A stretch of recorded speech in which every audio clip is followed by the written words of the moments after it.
Yes, we're back on the bus. Sing it loud, sing it proud. Champions again. Ole, ole. 5 was indeed the magic number for the 4th time in Brendan Rodgers' career as Celtic manager. We've won the league with a 5-0 victory. 2017 v Hearts, 5-0. 2018 against Rangers, another 5-0. Last year against Kilmarnock, 5-0. And who would have betted against it? We talked about it last night on the Friday feeling. It was written in the stars. It had to be. It was another 5-0 victory up at Tannadice. Title number 55. Fantastic. Terry, I know what you're going to say, but how are you feeling today, mate? I'm not too bad, Phil. Just that stat around the 5-0s. I did hear a lot of people talking about 5-0 this week. And I usually would be one for following those trends, and having a little punt. But just given Dundee United's kind of record at home and the way Jim Goodwin's sides have historically set up against us, I was expecting this to be a lot tighter and maybe a 1-0 or something, or a 1-goal victory. But that's 3 5s in the last 3 games. What a reaction to the St Johnstone game, and another title, 4 in a row. We're almost halfway to having another go at this 10 again. It's just unprecedented success, and without repeating myself, things I've said plenty of times in the pod, having been through the dark days and watching Rangers dominate, there were times back in the 90s that I didn't know if Celtic would ever win a league title again, to be honest, because we were so low and the outlook was so bleak.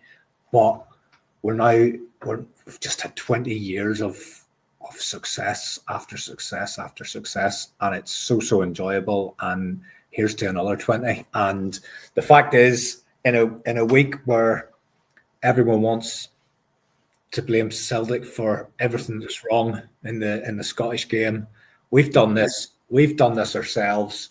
We are a well-run club with supporters who didn't allow their club to die, and we're now reaping the benefits of everything that we've sowed all through those dark days, all through Fergus McCann coming in. Brilliant, absolutely brilliant. It doesn't feel boring in any way, shape, or form. Just brilliant. Without a doubt, see, the word this week they used was tedious. Yes, it's very tedious winning 5-0 today and winning the title. It doesn't get boring at all. Alex Ferguson said it years ago when he was asked about, do you not get bored with all the winning at Man United? And he's like, you never get bored of winning. And today, just another fantastic performance, another one to add to the pile. And do you know what isn't tedious and isn't boring?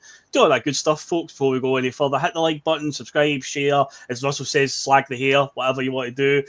Do whatever, enjoy it, and get over at piesports.com and use that bus 1888, that code, to get 12.5% off your order. Well, that said and done, let's get into it. Let's get talking about the game. So, as I said last night, I expected it to be, Dundee, I agree with you, they would make it a bit difficult because they have got something on the line. The way it is with the league title or the league table at the moment is with Celtic probably going to win the Scottish Cup, let's be honest here. The top 5 are going to get European places, but the 3rd place team is going to be guaranteed European football right up to Christmas, because they would drop into the Conference League at the very worst, and they would be in it for the league stage. So I did think, Dundee United, they've definitely got something there to play for. They're going to obviously try and, because they've got either 3 points behind Hibs or something like that. They're not too far off them. So it was quite a surprise as to, how easy it became after a while. But the first 10 or 15 minutes, the quite crazy thing was our flow in the game. Like the last 2 games that we've covered, Terry, we've blitzed Kilmarnock, we've blitzed St Johnstone. But you could tell in the first 10 minutes of the games, Celtic look up for it. There's a bit of zip in the play after the terrible performance at McDermott. And today, we were a bit slow, and then suddenly this moment happened with these tangerines getting thrown on the park and the protest for the Green Brigade. And honestly, right after that, it was like I don't know, it was like a different team. We were absolutely dominant. It was like Dundee United didn't get a sniff after that, and it just got better and better as the game went on. But yeah, it was almost like that little moment allowed the team to regroup and figure out what was going on, because their urgency and our zip seemed to come back after that. But initially, what was your early thoughts as the first sort of 15 minutes or so? I think, Phil, the first 10 minutes, there was very, very low key from Celtic, very low key start. You're thinking chance to go and win the league.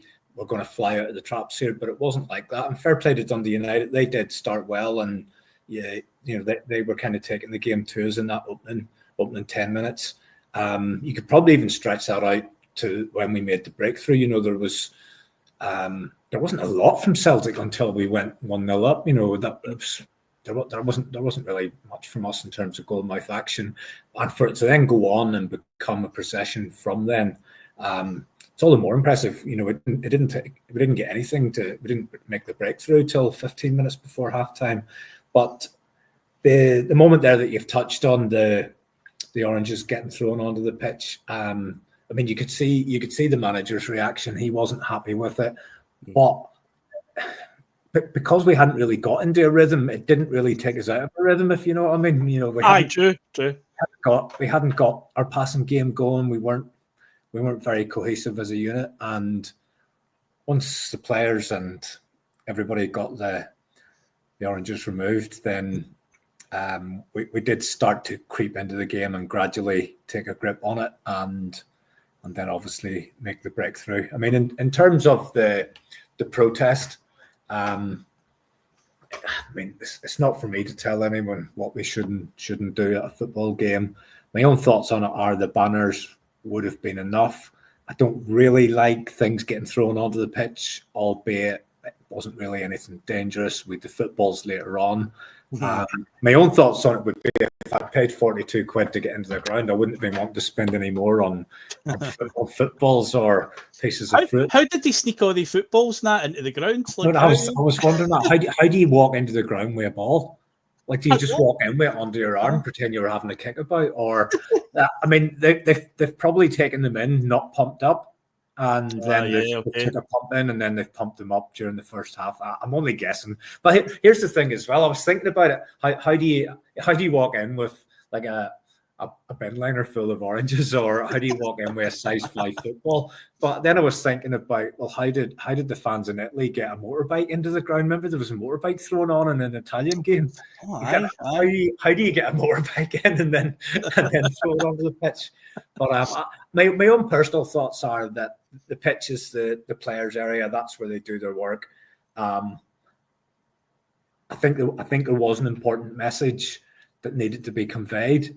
I think football over the years is starting to really, really move away from the man in the street, and you've seen the ticket prices, 42 for a game against Dundee United. It's not good. Even when you look at the season book for Celtic, it's working out something like 32 a game. It's pretty steep considering a lot of the teams that you're playing against and the level that they're at. Champions League game, fair enough. I think 40 is fair enough for it. Around about 40 is fair enough for a Champions League game, but SPL game, absolutely crazy. Even when you think about 15, 20, 25 years ago, access to players and interaction with players and all that kind of thing. Now the guys get off the bus usually and they've got their headphones on, and it just seems to be gradually, year on year, the game of football's just moving away off into the distance from the people that make it the game that it is, which is the working man in the street that works hard for whatever he earns and then spends it to watch his football team. And I don't know. It's not for you and me to try and correct it, but I think the protest was necessary, and I think it was just. My own personal thoughts are the banners would have done without interrupting the game, but not for me to tell anyone how to behave. No, that's fair. And it was obviously well publicised in the run up to the game. Dundee United just saw an opportunity. They knew there's a chance Celtic could win the title. Fans will pay for it.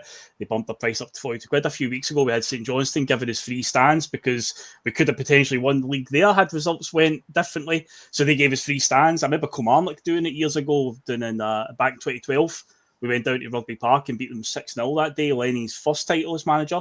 And again, they gave us free stands because they saw an opportunity to get that extra money in. But there's also it's a bit ironic because there's obviously some teams who are happy to cut the allocation for a run of the mill away game for Celtic and Rangers as well. You know, they will do that, but yeah, when they see an opportunity like that, you know, they bump price up. But hey, the Celtic fans will pay for it for a day like today, and they certainly did get their money's worth. But there was a strong message sent there, and I totally agree. There's so many red flags about the way football's going. I think Scottish football, we always say, still got a bit of soul to it, but like leagues like England and stuff like that, it's long gone. Like the common man, you know, has been well priced out in countries like that. But in Scotland, we're still clinging on there, but we don't want it to go that way. Having seen the Dundee United sides of the stadium today, I don't know why they didn't go the whole hog and just give us all 4 stands, because their ends were only about a quarter full from what I could see. So they should have just maximised the whole thing and just give us the full stadium, to be honest. There was one camera angle in particular where you could see out the corner to the sort of right-hand side of the stadium. You could see them all like walking up the street, like, you know, in their droves when it was like 3-0, 4-0. You just saw the trickle of fans began getting larger and larger leaving the stadium. You could just see them all heading away. So, by the end, it was just a sea of like orange and black seats in the Dundee United home end. But yeah, to say they could have made themselves some even more money there, because again, fans would have paid it because they know that the title is going to be won today. So that's what I was very on to. At the end of the day, Phil, anyone that Celtic end today that's paid 42, a 5-0 win, and your senior team win the title, at this point in time they'll not be bothering about it. But yeah, it was right to make the point. It was indeed. But let's get on into the actual instance in the game and the goals. And obviously the first one, a bit similar to last week in the sense that it took a wee while, but once the goal started, they came in a flurry. Before half-time, obviously, you know, we get 3 goals in about a 15-minute spell or something like that. Similar to last week, it was 4 in 11 minutes or something. But the first one is, originally we all thought Jota had put it in. Fair enough, he's got to be there at the back post to force the defender into mistake. The replay does show that it hits off the defender's shin on the way in. But first of all, the corner, there was a corner a few minutes before that, if I remember right. And I've said this before. I said this a few weeks ago about Arnie Engels, where at times I feel like he's on a different wavelength when it comes to the set pieces, where he'll do like instead of just put it in the middle, there'll be a bit of like finesse to a bit of intricacy. And sometimes it feels like the other players get caught out by it. But there was one just a few moments before when he played it low and Greg Taylor was in the right place to do a wee knock on. And Idah obviously went up for the header at the back post and kind of misjudged it. But it looked like that's quite a nice, well-rehearsed little routine there. So I had high hopes, and obviously the goal comes from the corner where, again, Engels pings it in. It's Scales that gets a glancing header on it, and Jota's there at the back post. So he has to force the defender into that mistake. But obviously the goal goes in. But the bigger headline now, of course, is Jota. Not long after that, goes down, and it looks like he was in crutches at the end of the game, Terry. Could Jota's season be over? I don't know if we've had an official update yet, but that didn't look too encouraging. No, the first thing I thought, Phil, when I seen this reaction was that could be the end of the season. Just came about 3 or 4 minutes after the goal. You seen him at the end. Then he had crutches and he had some sort of protective brace on his leg. But he was out among the celebrations. He had the 2 crutches in the air at one point, and he was smiling. So fingers crossed, it's all just sort of precautionary. I mean, you don't really want him being out at this stage because, as I've said probably several times over the last month or so, he hasn't completely set the Heller on fire. I didn't think he was much of an influence on that first half hour today. I thought the 2 boys coming back in, both himself and Kuhn, I thought Kuhn was the more lively in that early sort of exchange, and obviously he gets the 2 goals, which is excellent for him, and hopefully allows him to kick on again for this last push. But you don't really want Jota going out because you want him to play himself into a bit of form before the end of the season and then come back and have a full pre-season. So we'll probably just have to wait on that one. Optically not good to see him, as I say, on crutches and with the brace on, but he was in very good spirits at the end, and I don't think he'd have been out there if it was anything too serious, to be honest. But I thought it was really, really funny when the fans were they were singing the Jota song, and Callum McGregor, he's roaring it. He's like the captain's standing in the middle, and he's roaring the Jota song. Just some of those celebrations at the end, I don't know, they just send a wee shiver down through you, like, because just to see some of the stuff, and you could see Jota turning around when the fans were doing the wee thing they used to do to get Kyogo to sort of embrace them, and Jota was going, "Who's it for?" You could see him saying, "Who's it for? Who is it?" And even then, you were saying about the tedious. I was half expecting the word tedious to appear on the t-shirt. Wow. So I thought that would have been an opportunity as well. No, hopefully, fingers crossed, he's okay. Again, just on the celebrations and stuff, Kasper Schmeichel. I mean, he was just like a wee boy again. And this is a guy who's won some of the biggest prizes in football, and he spoke very well whenever he was given the interview. I think he gave the Scottish game a lot of respect, and he wasn't going to be led down the route of this is easy. This Celtic are expected to do this every year. You've still got to be professional. You've still got to go and put in the hard work, day in, day out at training, and week in, week out in the games. But I think Idah got an opportunity that he would have been expecting to come on, but he wouldn't have been expecting to come on until round about the hour mark. So the fact he's been rushed into action, albeit I'm sure he would have been sickened when he seen Jota going down injured. He didn't have much time to think about things, and that's usually when he's at his best, kind of thing. So he's come on.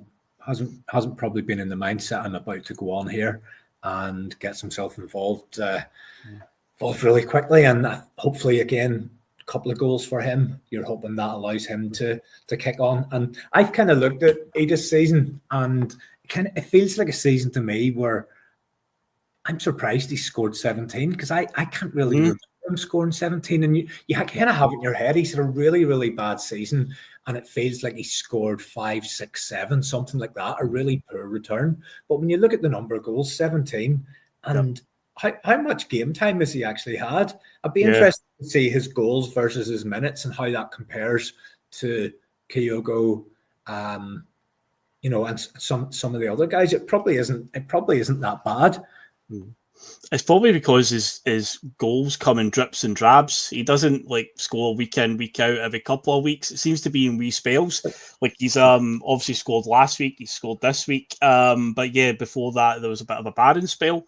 And that seems to be it, that little spell after Kyogo left, and he got a wee run in the team, scored 2 goals down at Villa Park, scored a few, I think 3-4 games in a row domestically. Then it was like a barren spell again, and that's probably why it doesn't feel like. I'm surprised as well it's that much. And the thing is, he hasn't been taking penalties. Arnie Engels has been taking the penalties, because when Idah came up here on loan last season, he was deemed a bit of a penalty specialist until he missed one at Tynecastle. But he's not been taking them. It's been Engels' duty to take the penalties this season. So he's well into double figures. So it's not a bad return, and I would be interested myself to see the minutes to the ratio against his goals, because it probably isn't that bad.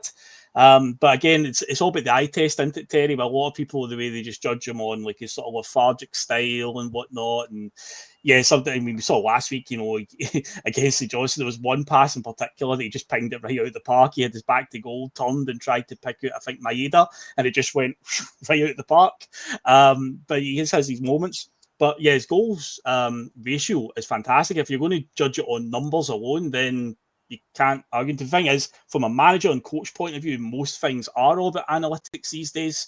So Brendan Rodgers will look at that and see that he's getting a half decent return from the big man. Yeah, just on the penalties there, they've kind of dried up a wee bit for us. I think we're probably due one, so maybe get one next week. Yeah, I wonder if we will. But let's go back quickly to the goals Nicholas Kuhn scored. What did you make of his wee celebration? Because that was an interesting one, the keep talking celebrations. Because obviously he's probably, as we saw on the bus, acutely aware of what's been said by a lot of fans. So again, using the eye test, we have seen that he has had a bit of a drop-off compared to what he was in the first half of the season. in recent weeks, obviously he's been in and out of the team, starting games, no starting games. He's had wee moments, flashes. Last week we saw when he came on against St Johnstone, brilliant outside of the foot pass to lay into Alistair Johnson's path, gets a cross in, and Jota scores. But today, he looked on it and he looked determined, and that wee bit of fire in him, I'm glad that he's got that, that sort of like wanting to prove people wrong. That's good to see. A bit of determination there. There's nothing wrong with it at all. So that was a wee interesting. I picked up on it right away as soon as he ran away celebrating doing that. I was like, because he was obviously looking at all the Celtic fans in that stand, and I was like, well, that's a wee message there. But I didn't have any problem with it, because again, I'm like, good, prove people wrong, show them. Yeah, I have no problem with that. I think it shows that he cares. It'd be worse if he didn't care. And he'll obviously know that he's had a dip in form himself. And actually, I might be wrong on this, but I think he might have smiled at one point today as well, which I think could be the first time he was on the bench after coming off. He almost broke a smile. I'll not credit him with a full smile, but it was close to one. So. That's a positive as well, because he cuts I wouldn't say an unhappy sort of character, but he doesn't give much away. He'd be a good poker player. But no, I have no issue with that little bit of petulance, because I think it means that he's aware. He's heard the noise and he's gone out and done something about it. I'd be interested just to understand what the manager's thought process was on bringing him back in again at the expense of Forrest, because Forrest came in there, started a couple, and played well. James Forrest played well, and I was questioning last week, why is Forrest keeping him out, and he obviously hasn't shown enough in training to get back in again. But then be interested to know what was the reason for bringing him back in. Has the manager, has he just decided, right, he's still the main man, but I've given him a couple of games out just to get him thinking about things? Or has he really stepped it up in training this week? What's he showing? What's the thought process in bringing him back in again? But he was good today, and in flashes, really, really influential, and looking like his old self from earlier in the season. He's obviously got the 2 goals. First one we'll touch on then. So Idah. Before the Idah bit though, what about Arnie Engels with that pivot in the middle of the park, then the long ball out wide? Phenomenal. Brilliant moment. Yeah. Engels' ball was superb. Idah then with a really, really good cross. And that was a difficult finish, Phil, from Kuhn. It was controlled. And very often you just see those ending up in row Z. He's controlled it really, really well. And excellent for him to get back onto the score sheet. I say right away when it was playing out, it's one of those ones as you're watching it happen, you think if a goal comes at the end of this going to be phenomenal. I say when Engels did that, we pirouetting the ball and they just pinged it first time out to Idah, didn't have to break his stride. Again, I'm sitting forward in my seat and that's going through my head. I'm like, see if a goal comes at the end of this is going to be a fantastic one. And yeah, that could have been you could have wildly lashed at that one at the back post, but it's so controlled right into the roof of the net, and superb finish. And then the second one, obviously getting to the byline, just coming back. We were talking last week, and in fact, like I said on Friday, a week back on Friday, we talked about it at P.M.P, talking about, like Idah, get in the middle, get in that area, because we like to get to the byline and zip balls across. So he did try and do that. Obviously, he miskicked it, but Kuhn was there, obviously, to put it in. But again, that move, we just love to do that, get into the byline, just playing it back into the middle, and I couldn't right place, right time just to finish it, totally unmarked. And 2 goals, and like last week, we're going in at half-time or half an hour or something into the game, it's still goalless, and then it's just a mad flurry of goals, and you have 3 goals for half-time, Terry. It's game-setting match at that point, but it was still better to come, I suppose. But it's the same trick again. It's Idah down the left and the cross. Probably not as precise a cross this time, because I think he was stretching. He was closer to the byline, making sure that it didn't go out. I think if we're going to give Engels credit for the pass in the previous goal, then Taylor has to get some for his involvement in this one.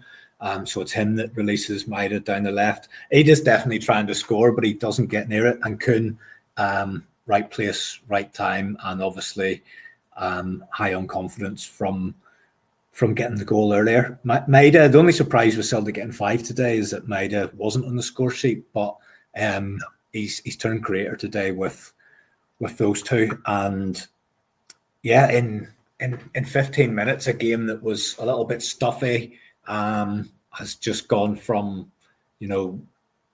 level game to game well and truly over within a 15-minute spell. And again, we're wiping games out in short bursts. It's only taken us 15 minutes today to really wipe that game out. Last week there was an 11-12 minute burst and the game was gone. Same again the week before, 4 goals in 24 minutes. So we're just hitting wee bursts, and teams are probably, they say you're most vulnerable when you've just scored, but you're really at your most vulnerable when you've just conceded, because you're all over the place. Your game plan's out the window in most cases, because most of these teams will be setting up for a 0-0, and it's actually the best time for you to go and look for a second one. And it's not a bad habit to get into, scoring goals in clusters. Yeah, see as well with talking about Idah, that one as well, when he broke through on goal and he tried to tee Kuhn up, he tried a wee back heel and just completely misjudged it. But again, what a goal that would have been if that had came off. But yeah, he just slightly got it wrong. But again, that would have been, I think Kuhn would have been looking for a hat trick at that point, because that was after the second goal. So we could have went in 4-0 there. But yeah, Idah just again with that blistering pace, and again, just from start to finish, those moments near the end of the game where Dundee United are tired, they're fatigued, and the defenders are still getting hassled all over the place. Idah just not giving them a minute. The guy's just an absolute ball of energy. Didn't stop again today, despite not getting a goal at the end, but still provider, and again, just an absolute asset to this team and what he does. But in the second half, we talked about Idah coming on and that opportunity, just getting thrown in there. And again, a goal that, from Idah's profile, looking at him, you'd think this would be a strong point of his game, but he doesn't do this enough, scoring with his head. And again, getting to the byline. In fact, Celtic in general don't seem to score many goals with their head. But Alistair Johnson gets the byline, gets that cross in. And yeah, just minutes into the second half, Idah, right place, right time, heads it down into the ground, beats the goalkeeper. And 4-0, flying high, just minutes into the second half. So it's a rare sight to see a Celtic player score a header these days, Terry. Yeah, and you talked about that sort of pass that we've seen from Kuhn so many times this season, outside of the boot pass for Johnson, and it's Kuhn plays Johnson in again, Johnson underlapping, and yeah, another assist for him. And yeah, Idah, for someone that size, he doesn't get a lot of headers. I can think of one last year against Motherwell. There's maybe been another one or two, but not an awful lot. But right place, right time, and he puts this one in the net, and that's really, really early in the second half, isn't it? And yeah. At that stage, you're starting to think, how many is this going to be? Yeah, definitely. Because the way the first half played out, when we finally got the first goal, okay, fair enough. But yeah, then he just came in, in a wave, and then you're thinking, well, this could be 9. Given what we did a couple of years ago up at Tannadice, you're thinking, could we do it? I know Russell said multiple times we're going to score 10 against somebody eventually. So you're looking at that today and thinking, my God, we're only minutes into the second half, 4-0 up. This could be whatever we want it to be. But the fifth goal, an interesting one, because Callum McGregor, he'd kind of been quietly going about his job, but he's obviously pivotal to this goal, where he just drives at the Dundee United defence, just picks up the ball, just goes on about a 30-yard run, just completely unopposed, slips it in perfectly. Idah just gets in behind and just slides it past the goalkeeper, even falls over as he does it. But yeah, Idah getting a brace today, just exactly what he needed. So hopefully, we're talking about him scoring in drips and drabs. Hopefully this drip and drab runs through to the end of the season and he can bang in a few, because personally speaking, I think we are better with an actual focal point through the middle. I know that Idah has been phenomenal this season, but he's just as dangerous out wide as a goal threat. I feel like the 3 up front at times, where he plays Kuhn, Jota and Idah together, I don't know, at times, I feel like the strategy with that is mostly just hope Idah does something special to bail us out. I do feel that Celtic need a focal point, because I know at times today, Sinisalo was picking out Big Idah with the goal kicks and whatnot. And again, how often do you see in football nowadays, teams trying to go long and hit that big centre forward, but at times the goalkeeper was doing that today. And I think it's it's a useful, because I know it's, the whole world of football wants to play this way. But me, I'm a bit old school, a bit of traditionalist. I do like just a bit of route one sometimes. And I do think we need somebody who is an out-and-out centre forward and a focal point like Tannadice. So hopefully, fingers crossed, this is it. This is it. Finally, he's going to kick into gear, and this will continue into next season, Terry. This is what we needed for Tannadice. Dyson through the middle. I think the optimum games to play him through the middle would be an away game in Europe, where you can benefit from his pressing, but there's also going to be ample opportunity for him to get in behind on the counter attack. With the way teams set out against us domestically, in most cases, they're going to be sitting very, very deep, and it's very hard to get him in behind. But he is a good penalty box striker, and he is sometimes good when the ball's just fizzed across and he's acting on instinct. But I think in terms of utilising his pace and getting him in behind defenders, it's probably easier to do that domestically when he's in the wide position. And as you say, it doesn't really matter whether he's on that left-hand side or through the middle. He seems to carry the same goal threat. So obviously Jota's well-being will probably have an influence on sort of the Maida conundrum certainly for next week and the rest of the season.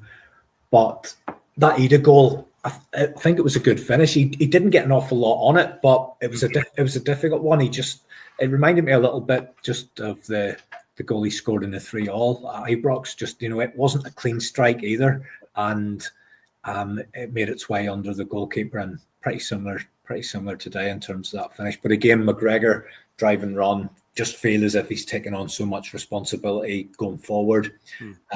Really interesting stat that 10 Celtic players this season have scored over 10 goals. And I think when you're thinking back to last season and the Matt O'Reilly goals and the Matt O'Reilly goal contributions, and whilst Maida has kind of taken on the mantle of being the primary goal scorer, and Kuhn as well, with really high numbers, the three sort of first choice midfielders, Hatate, McGregor and Engels, they've all scored over 10 goals as well. So I think it's been really impressive how that unit and the two wingers and the centre forward, they've all really, really stepped up in terms of generating the goals and the goal contributions that we lost whenever we cashed in on O'Reilly. It's just refreshing to see that goal threat from all over. We've still got a guy who's on 30 plus goals for the season, and still throughout the team, to have that many. And I think the stat obviously was today. We've got the league record now for most goals scored in a league season. We're chasing that record down, or we still are chasing it. But I think I saw a Celtic post something today when Kuhn scored the third goal. I think it was to make it 3-0. That was like the 100th goal of the season or something like that. So we're all, and they said before the game that Celtic are chasing down a record of league goals, and as I say, you've got one guy who's on 30 plus, which is incredible in itself, and then so many other players in double figures. So yeah, goals are coming from all over the place. We're scoring them in the barrel loads, and Brendan said we want to finish the season by sprinting over the line. Well, it looks like with the last 3 games, looking at how they panned out, we're definitely picking up pace now towards the finish line. But one man, obviously, were you in the same boat as me? Were you willing on James Forrest to get that goal, Terry, when he came on? Did you think with the way the goals were just flying in at this point and he's coming on, it's like today's the day? This is it. He's going to make history. 16 seasons in the bounce, scoring. Can't get everybody's willing him on. He had a few moments. It looked like it was going to open up for him. He couldn't quite get the shot away. It was getting stuck under his feet.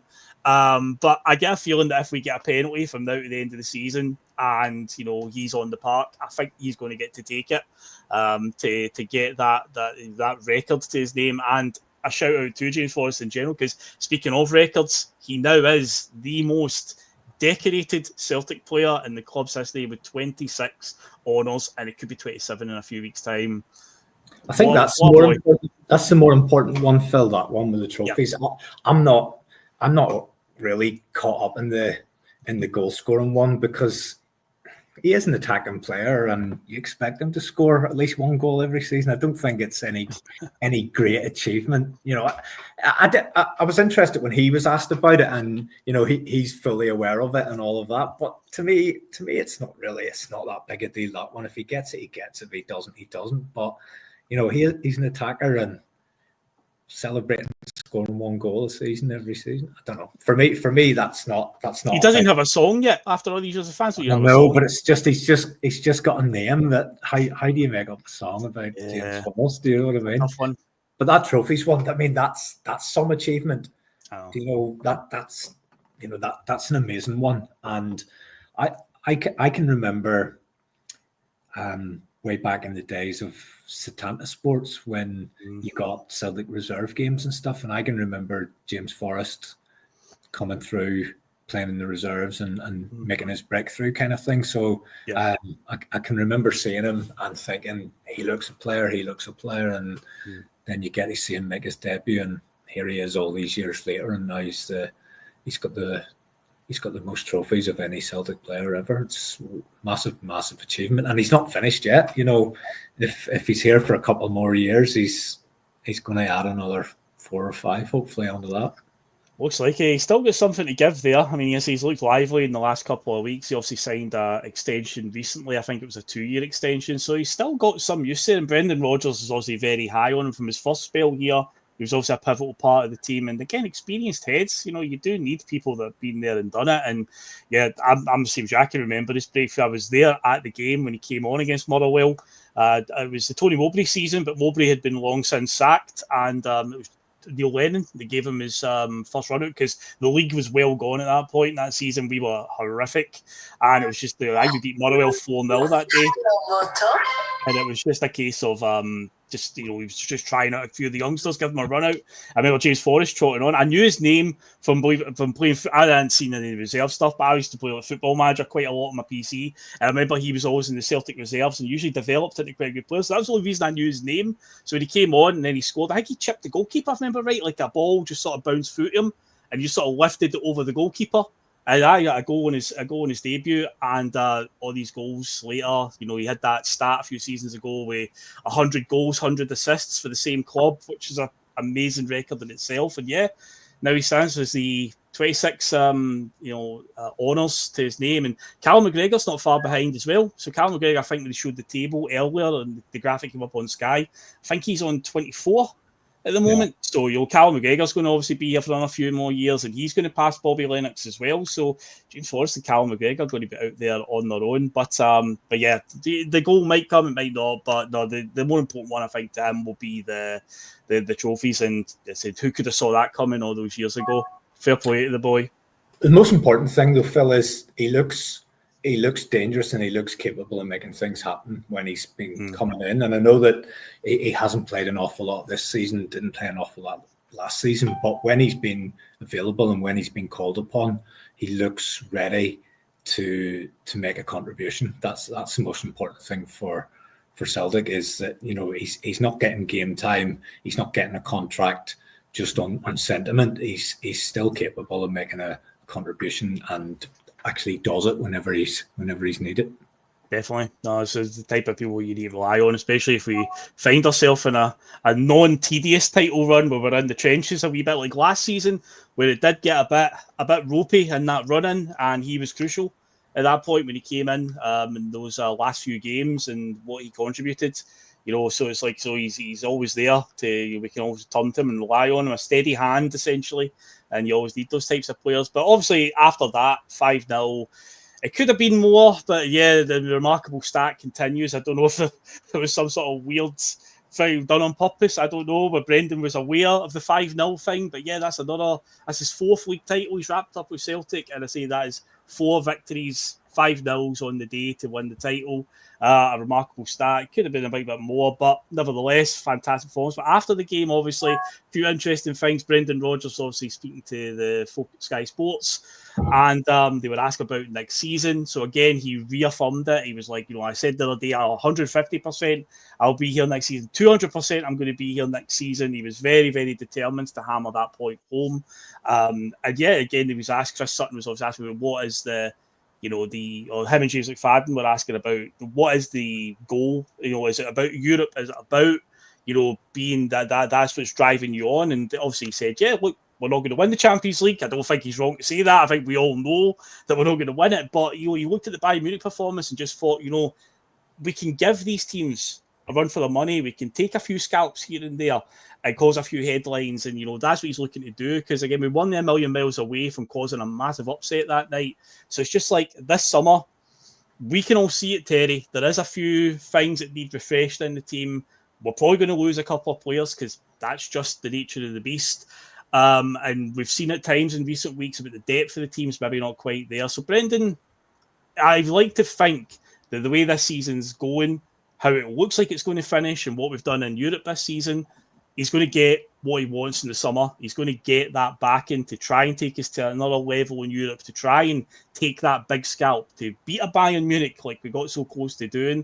And I'm excited for the summer ahead. I know it could be famous last words, and I know we fell into this trap before, but I'm genuinely excited for the summer ahead, Terry. I think the difference with before, though, Phil, is that we've shown last summer and in January that we're not afraid to now go and spend the next bracket of transfer fee. So I think the fact that we've done it, and the club will be very, very aware of this. Once you start moving and pushing the envelope a little bit, the expectation level is you're going to continue to do that. And the vibes coming from the manager, just in things that he has said over the last week or 2 weeks, would suggest that he is going to get tooling up for another run at Europe next season. And again, the people talking about the tedious and the boring nature of the season and things like that. If we didn't have the Champions League, then that to me the Champions League this season was the part that really captured my imagination. Yes, I've enjoyed all the domestic stuff as well, and I look forward to every single game all season. I don't care if it's Rangers, if it's Bayern Munich, or if it's Ross County. I look forward to every single Celtic game. It's my fix. It's the bit that gets me through every single week. So, but the Champions League really did capture the imagination, the new format, the playing 8 different clubs, and the fact that Celtic turned up and did something this year to give us hope and make us proud. And the manager, I will directly quote him. I did have to write it down because I'd never have remembered it. It was 5 words. I've never been happier here, is what he said when he was talking after the game. So will we lose a player or a couple of players? Yeah, it's very, very possible. Will we continue to shop in the 7 to 10, 12 million bracket? I think we will. I would hope to see maybe 3 players from in that kind of range being brought in. And who knows what players will go out the door. Let's just wait and see what happens there and hope that it's not Dizan. But the manager, as much as any of the players that we've got, the manager that we've got is an asset as well. And what we don't allow to happen at Celtic now, or very rarely, I know Taylor's a bit of an anomaly, we don't let players go into the latter years of their contracts and run down their value. And I put the manager into the same bracket. His value will diminish in terms of if any other club comes in to try and price him away. So I would expect talks this summer around him extending his deal. I don't see a scenario where he goes into the new season and just runs down that last year of his contract. I think that's one for us to work on as well. That's just as important as keeping any player or bringing in any new player is tying him down. And if he's making the right noises and coming out with the quotes like the one I've just said there, then now's the time to pin him down as well. Just in case I do forget, Phil, as well, I know it was a 5-0 win, but I thought there was a couple of decent saves from the goalkeeper. And I was going to ask you about that, because obviously Schmeichel at the end was getting interviewed and they asked him about his fitness and will he be back in time to make the cup final, and obviously he just said, he said the generic answer that most players would, and just said, we'll wait and see. But again, does Schmeichel? I mean, I'd imagine Schmeichel probably will be coming back in for it, but Sinisalo, he's done well. He's done okay. I mean, we were 5-0 up at the time, but there was an absolutely blinding save that he pulled off. And I thought, it'll be one of those late flags that will go up. They'll have let the play go on. Then he saves it, and then the flag goes up. The flag never went up, even though the replay did show he was clearly offside. Clearly. So I don't know how the linesman didn't put the flag up, but it was still a blind save. Because again, the goalkeeper's in a position where, because of this new, I don't say new rule, I don't know how to describe it really, where the linesmen just don't commit to an offside. They generally don't know, so the goalkeeper's got to just guess really, and he stays alert. It's something about a Celtic goalkeeper's job where you can have games like that where you could pretty much put a seat down at the side of the goal and read the newspaper all game, but you'll need to be alert for one moment in the game, and it was a fantastic save that he pulled off. Yeah, and last week I think we'd said it was probably the first save that he'd made, the one that he reacted really quickly and tipped away for a corner. But I thought he was a bit suspect with the Kelly goal, but I think he's shown enough just in today and last week where we don't have to stress about rushing Schmeichel back. We let the injury heal and he comes back when he's ready. And if that's before the end of the season, fine. If it's not, then it's not. I think the goalkeeper's shown enough that it's not a position that we need to worry about.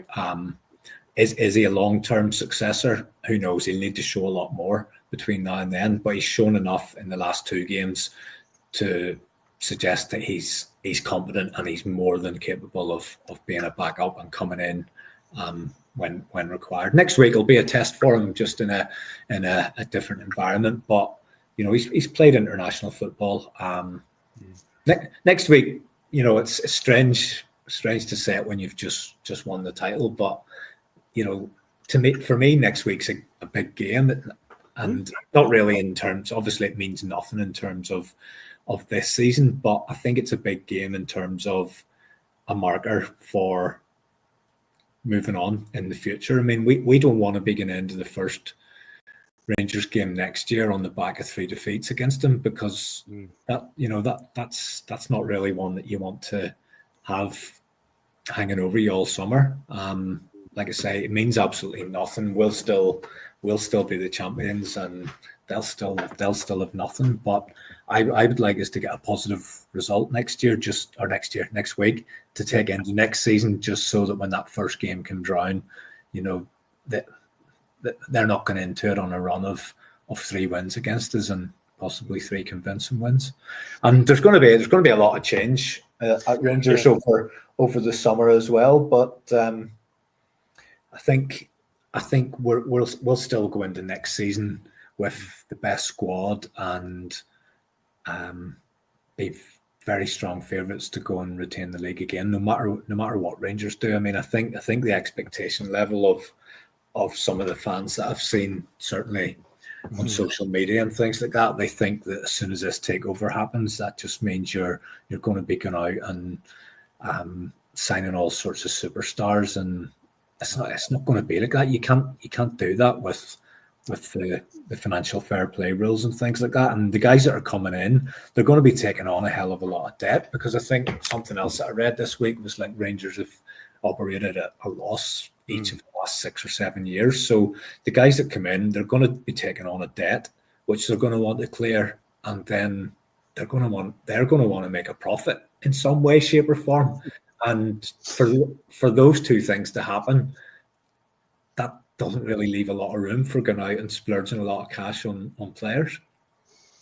Yeah, definitely. It's because of it's a fashionable thing nowadays for like, these conglomerates, to have a portfolio now of football teams, and that appears to be what's happening there, where this 49ers enterprise, they've already got Leeds United. They're keeping in mind Leeds have just been promoted to the English Premier League, which is the most lucrative league in the world. So I think when it comes to their soccer division, they're probably going to be more concentrated on Leeds, because staying in the Premier League is worth so much money. So I think the Rangers fans who have got these ideas that they're going to be spending hundreds of millions of pounds, I think they'll have financial stability. I do not deny that. And I think that will prompt our board to act, because we keep saying our board are reactive rather than proactive. So I think it will keep us on our toes as well. And it's a good thing we're sitting on plenty of reserve, because we've had money accruing for a long time.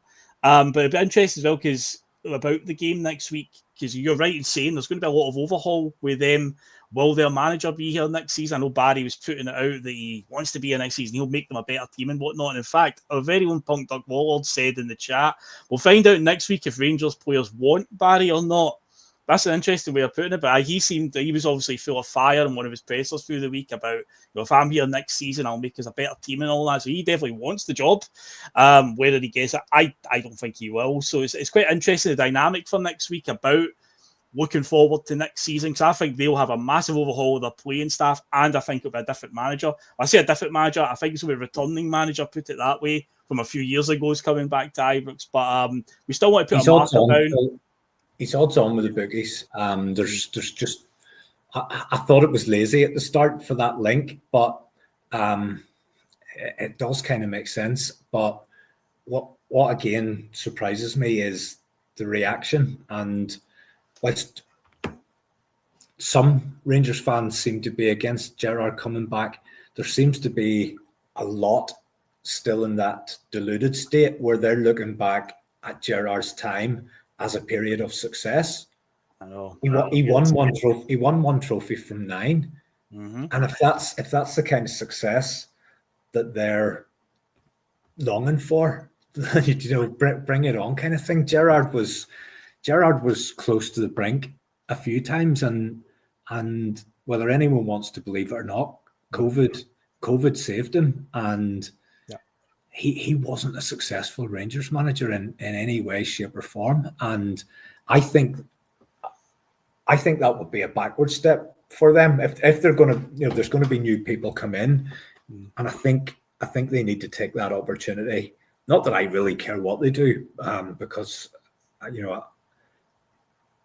support Celtic, but it's there's just so much noise around this. So don't always keep your eye on the competition. And of course. But I to sort of cut it short, I would be happy with Gerrard coming back, because I don't look at Gerrard as having been a successful Rangers manager. I think 1 trophy in 9, when he was backed, he was given significant backing. I think 1 trophy in 9 is a very, very poor return, and if that's the best manager they can go out and get, I don't see how they are competitive anytime soon with him in charge. And I think Gerrard coming back could actually work into our favour as well, because that's just going to light another fire under. I think so. Yeah. And he remembers the headlines for the first time around, and it all became about Gerrard v Brendan, because he had a falling out, I believe, at Liverpool, and the Sky Sports obviously are very much all about the English Premier League, and that was a great narrative for them. Premier League player legend Steven Gerrard against a manager who basically forced him out of Liverpool. So Sky were absolutely frothing the idea of this battle between the two. And I can remember the first game we played them that season. There was one when Cham scored, and it was 1-0 going on whatever we wanted it to be that day. We were absolutely dominant. I know they beat us in the second one that season, but then they did their token collapse from January onwards. After that, and of course, Brendan did leave around about the start of March of that season to go to Leicester. This idea that, Gerrard chased him off or whatnot, but then Neil Lennon came in and won trophies for the next couple of seasons. So I'm not worried about it. This whole idea as well that losing the 10 broke us, and it's like, if this is us broken, given what we've won since then, and keep in mind we've passed their world record trophy haul. I'll take losing out on the 10 if that's what that means. But honestly, the amount of noise coming out of there right now. We haven't even touched on that 55. I mean, what is it? I know 55 there. I thought something special or something really brilliant was going to happen when you hit 55. Is this what it's all about? Is this how good 55 feels? What's it all about? I know. What's all the hype? What's all the brouhaha? But it'll be 56 going for that next season. So that's going to be an interesting dynamic if we get to 56 before they did, given they were quite a bit ahead. But the big, obviously, all eyes on Ibrox for next week. The big story that's going to run all week. My answer is always, I really don't care about this stuff because if the shoe was another foot, I wouldn't want it either. But you know it's going to get put to Brendan and pressers and whatnot about guards of honour. Who cares, man? Who cares? Let's just go out and just play the game or whatever. But you know that's going to be a big thing in the media this week. A couple of years ago, we had the same issue where we'd won the league, we're going to Ibrox, and it was all, well, Rangers give them a guard of honour. Obviously, Rangers didn't. I'm not bothered if they don't. I say if it was the other way around, I wouldn't want us to get it. It's all part of the rivalry. But I say over the last couple of weeks, it's been thrown out there that the Rangers will have to give us a guard of honour. But I honestly don't care. What I care about is next week is going out there and putting out a decent performance because we are owed one, regardless of calling it a dead rubber or whatnot, because the league's already won. I think with the way the last few games have went against them, I think the players owe us a decent performance against them to show that they've got a counter to this mob because they've had a number in the last couple of games. If it's an official league tradition, then they should be made to do it. It won't happen. I don't expect it to happen. I don't give a shit either way if it happens or not. But if it is an official tradition, then they should be made to do it. Why should they be any different? Do you know what I mean? But it means nothing. It means nothing. Celtic will not be expecting it, and it won't happen. But what's more important is what can we do next week? What can we make happen? We can't. In my book, we can't go there and be passive again and just allow them to win it by being more up for it than us. That's the if we go there and we're really competitive and we show that we're up for it, then if the result doesn't go our way, okay, I'm okay with that. But if we're passive and we just give it to them without as much as a whimper, then I find that disappointing. And I'm sure the players will get an opportunity to celebrate the league title win, tonight, tomorrow, Monday, whatever. But despite everything being done in terms of the league, I just feel that these games are still important. If we played them in a friendly during the summer in Saudi Arabia or America or Australia, it would be important. So to me, it's still a big game, and despite the fact there's very little at stake next week, I'll still be as excited as anything, the night before the game and waking up in the morning of the game, and I'll be as nervous as anything through the game. But I really want us to go out there and just make a statement next week. Yeah, I think also having away fans, a contingent away fans, I think it's like 2,500. I think we need that. I think in the last game, as long as they get in. Well, yeah, that's true. Actually, we're under the impression they're going to be there next week. You don't know; things can always change at the last minute. There has been moments where we've been talking about away fans returning to the fixture, and then of course Rangers have done something to change their mind. But as far as I know, they're going to be there. 2,500. It's definitely. I think we need a contingent there because that game in January was just a horrible atmosphere. There was just something really horrible about it that day. I know we've went to Ibrox in recent years with no fans or like the 800, whatever number it was, and we've won there. But there was something just really toxic in there in that game. And some people pointed at the kickoff time being a bit later than usual. Instead of like the 12 o'clock, 12:30 kickoff, it was like 3 o'clock in the afternoon they kicked off. People were saying people had more time being the boozer and whatnot, and we did have instances with players getting hit by items getting thrown on the park. It did seem like just a really horrible atmosphere on the day and a horrible performance from Celtic overall. But I think having that wee contingent in the corner, say 2,500, it's supposed to be the sort of European allocation.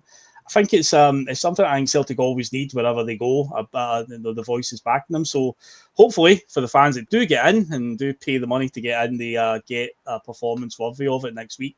And we can show them why we are the champions indeed. Yeah, 100%. And there'll be a few other bits and pieces around the game. You know, what will the police approach be? Our fans are making their way to the ground. Will everybody that gets in be safe and all that kind of stuff? So that's for next week. But today's about enjoying, and I'm going to go and enjoy a few Guinness now. I was going to say, what's the drink of choice tonight? Guinness, then, yeah. I'm going to go for a few pints. I've only got about I'll get about an hour and a half, so I think I'll get about 6 pints probably in that time, and then I'll come home. Then I'll come home and see how I feel after that, and see if maybe introduce the big boy or something. Oh yes, you've already got the trophy as well, and your medal hanging over your shoulder there as well. That trophy. See if my wife knew how much I spent on that trophy. All I'll say is it was nearly as dear as the cheapest season ticket for next season. yeah. Well, tell me about that. I know the season ticket videos came out this week. I spend money on stupid things. Felt like all the stuff that I've got in here. Like if I think about the amount of money I've spent on stuff like that, and I don't know, it's my way of kind of, I don't know. That's class, man. I would love to have the like I only get a couple of games a year, but I've surrounded myself with little comforts and things that kind of make me feel good and enjoy my match day experience when I can look around and I'm surrounded by Celtic stuff. But yeah, it's a hell of a man cave you've got there. I've always been in awe of it every time you're on screen, or the shirts behind you and whatnot, and obviously the two trophies. Just it's also to say the real trophy will be making its way to Paradise in a few weeks' time. We play St Mirren, that'll be trophy day, but for the time being, it's all about just going and enjoying the rest of the weekend, folks. So as far as I know, as far as I am aware, that Russell is getting his internet, Wi-Fi, whatever, installed on the 30th, which is Wednesday. So this should be my final stint on P.M.P. Maybe I know some viewers have always been pining for Russell to come back, but again, he's obviously out of action. I've had to stand in. I've quite enjoyed it. You never know. Maybe something else will happen, and I might have to step in again. But it has been a fun little run that I've had there. So for anyone that is wanting Russell back, then you'll be happy to know he should be back next week for P.M.P. with Terry. But yeah, it'll be over the Rangers game next week. It's all eyes on Ibrox now in the run up to that one. But yeah, for the time being, guys, it's all about just go out, enjoy it, let them know we are the champions, we are the best team in the country. We proved that again for another season, 4 in a row. Do we dare look forward to 10? Do we dare talk about the 10? Maybe. But yeah, it's been a hell of a day today. 5 goals for Celtic. Phenomenal performance, and yeah, it's just fantastic. Certainly not tedious, definitely not tedious is how I would describe it. But yeah, Terry, it's been a pleasure as always coming on with you. Go and enjoy your Guinness, go and enjoy the rest of your day. And that's us wrapping up for the day. So yeah, guys, it's just be sensible as well, everybody. Don't do anything too stupid, but yeah, go out and enjoy the rest of the day and enjoy Celtic celebrations. And don't let anybody tell you that this is boring, because it certainly is not that. And yeah, we will see you on the next one. Just get the outro. So all the best, guys, and we shall catch you later. Cheers, guys.